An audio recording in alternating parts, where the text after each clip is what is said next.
just before a closed conference, I've also got some remarks that I've taken from conference.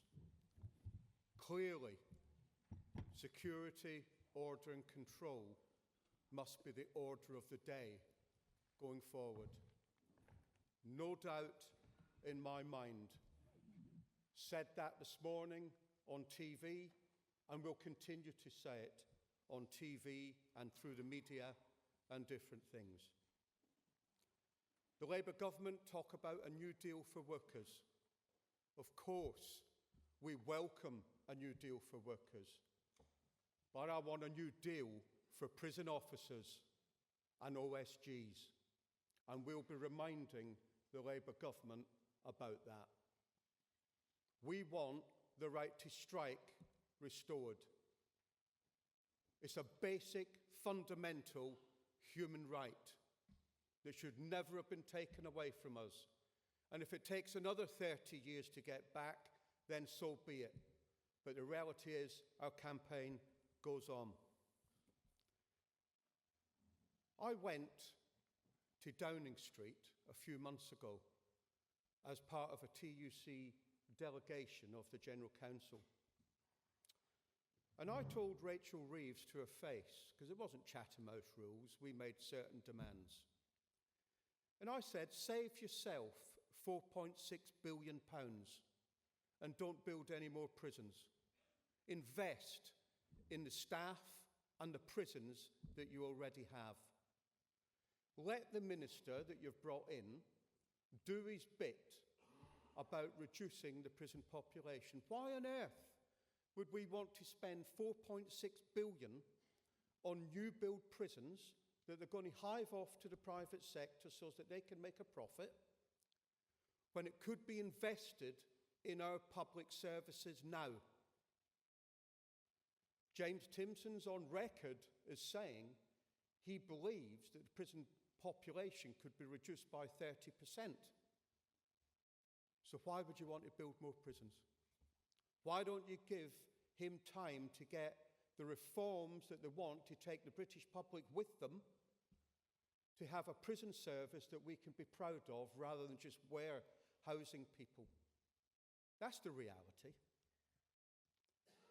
But let me now turn to the POA.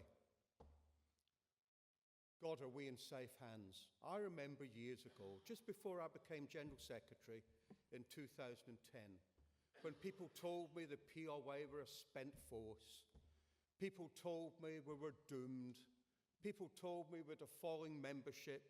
We had no clout anymore because we didn't have the right to strike and we couldn't do anything. Well, I think you've proved them wrong.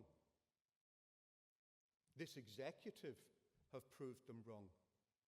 And we'll continue to go from strength to strength because of you and because of our members, but mainly because of what you do for the POA. You are our root and branch. You are our eyes and ears.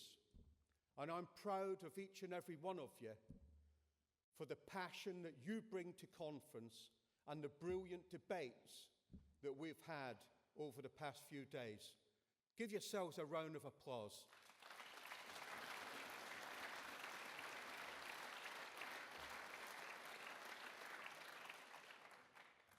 I look forward to being your General Secretary for the next 5 years because my new term of office starts. We've got much work to do because we haven't actually scratched the surface. They don't call the trade union movement the struggle for nothing because no one gives us anything. We're going to have to educate, agitate, and organise going forward. And we do that together. And it gives me great pride because I've been around the executive a long time, since about 2002. And I used to see the bad old days when we had motion after motion about internal issues. Votes or no confidence in the executive. Votes or no confidence. You had political issues, people interfighting in branches and different things. And guess what? Our agenda was one of positivity over the last few years, and it's getting better. It's getting better every year as young people as well gain confidence in getting up the rostrum. And long may that continue. Of course, I'd like to see more women delegates here, because we've got about 25% women density in our union. But we'll continue to push forward. I think the delegate, the young woman that got up about breastfeeding and different things in prisons, God, I thought we were going back to the Dark Ages. Well done her for showing up the employer, quite frankly. But that's a male responsibility as well, to make sure that we champion women as well in the workplace. Because for too long now, women have been abused in the workplace, had innuendos, had been the butt of jokes and different things. No more. No more. We should be championing women.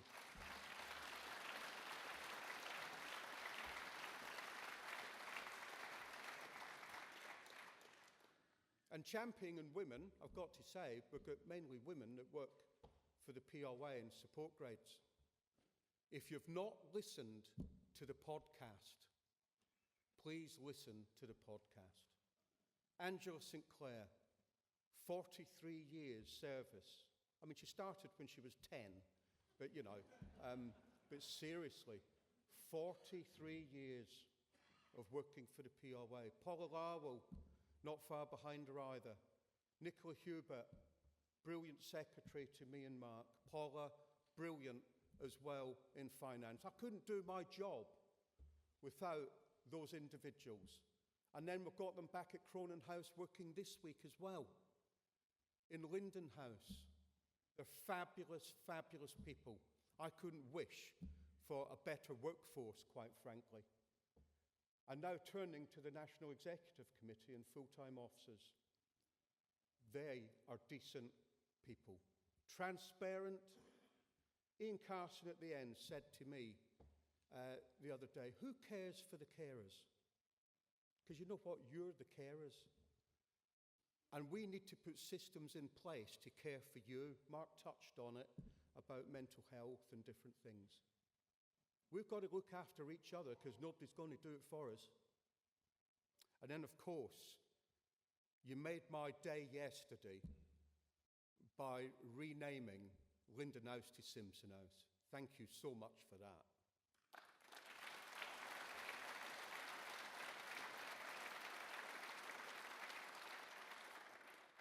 I was contacted this week by a woman called Caroline Curry.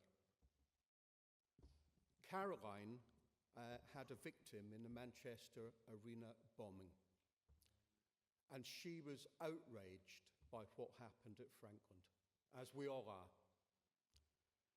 She cannot believe at the facilities that this individual was given, and neither can we, quite frankly. And let me tell you, it's going to change because we're going to force that change.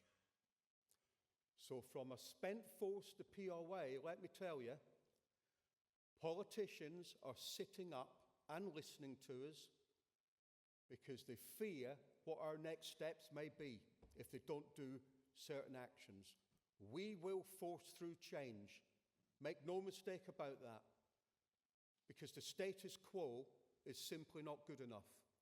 And over the coming weeks and months, because, and to tell you what, the Manchester victims and their families have written to Keir Starmer and Shabana Mahmood seeking meetings, and so far, because of a police investigation, that hasn't been sanctioned. Well, let me tell you, I stand side by side with them, and I'll do everything in my power as well with the national chairman to make sure that we work with the Manchester Arena victims and their families so that we never see the likes of this again in the high security estate.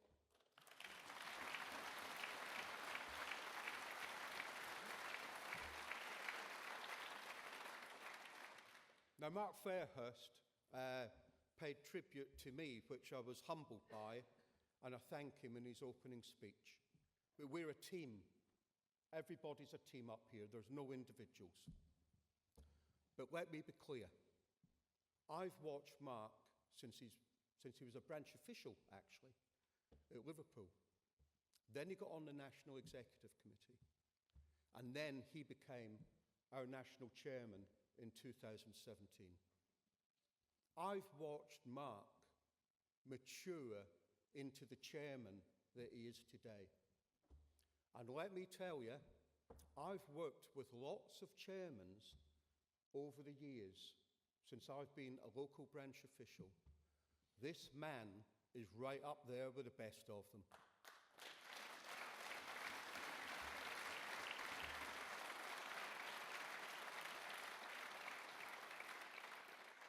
When me and Mark go to events, when we go and meet ministers, politicians of all political parties,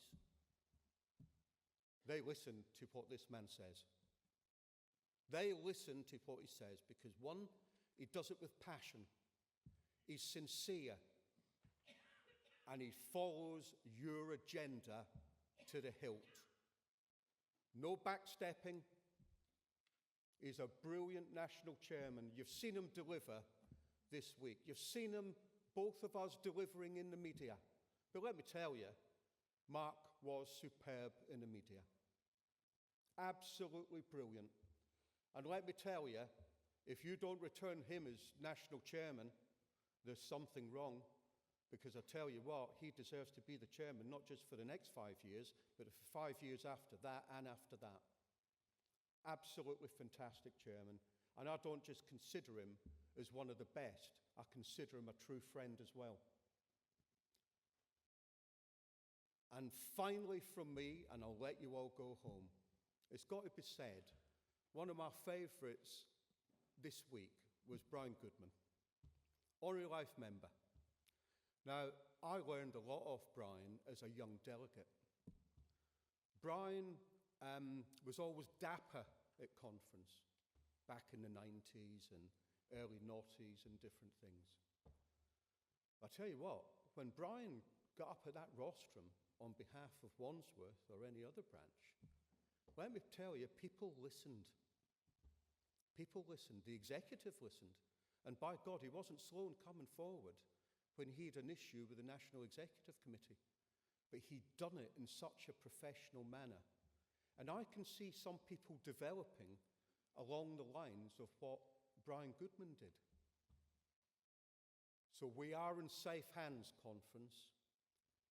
We're a trade union, and the old saying is, the past we inherit, the future we shape. Have a safe journey home.